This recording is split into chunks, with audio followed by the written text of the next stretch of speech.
Okay, well, I'm back. So, as you can see, I got it all cleaned up, super smooth. I just took it over to parts washer and cleaned it off, and then blew some air through it, make sure all the holes, none of them have moisture in it. Went through and cleaned the groove here for the belt.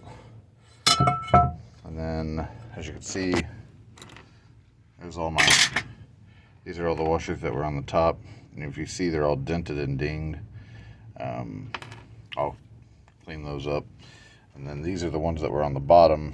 They're significantly shinier.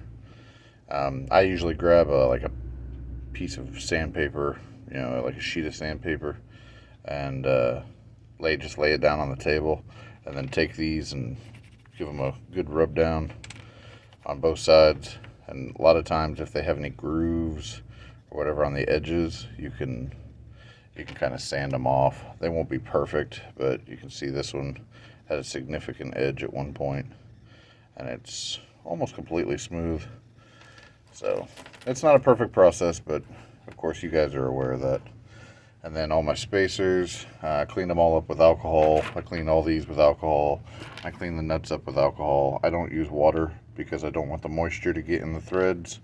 And of course, while I've got these out, I'll inspect the threads, make sure everything's going to hold, check to make sure these still lock, which they were all super tight, so shouldn't be a problem. If you have corrosion or muck or whatever, I usually put them in a towel with alcohol and then just rub them around a whole bunch. And, you know, I mean, it's not a perfect process, but like I said, it gets it much cleaner. I just think that clean machines, I don't know, to me, coming from the automotive world, a clean engine gives you a chance to see things that are leaking on it, and so that's kind of where my discipline comes from. And then getting to, you know, do restoration in cars and things like that, I kind of got spoiled where we had like an Accusonic cleaner where you could just throw all the small bits into it with, I don't know, some Evapo-Rust or something like that, and then let it clean for 30 minutes through vibration, and then come back and just wipe everything down and put it together. But I don't have that here, so I just kind of do everything by hand. Basic, same idea. And then, of course, I got new stuff over here. Some new rubbers. I didn't count them. I just threw them out there. And the new washers. And then assembly. So super easy.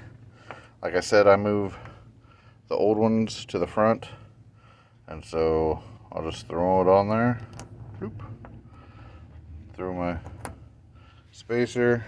Grab a rubber bushing, squish it on there real good, grab a new one, throw it on there. Trying to do this one-handed sucks. And then see if I can spin this around a little. Alright, you guys, I'll try not to make you dizzy, but I gotta grab a nut. Get this nut started. There you go. So you can see the basic assembly. It's bolt, washer, spacer, rubber, and then another washer. New washer, is that what I do? You do what you like. And then nut on the back, tighten it up. It doesn't have to be killer tight. Coming from the automotive world, I'm used to dealing with torque specs, but we don't have those here, so snug.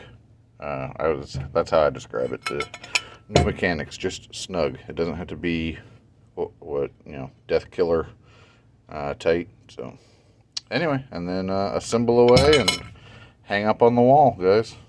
Hope you guys have a good rest of the day, and I'll see you when I see you.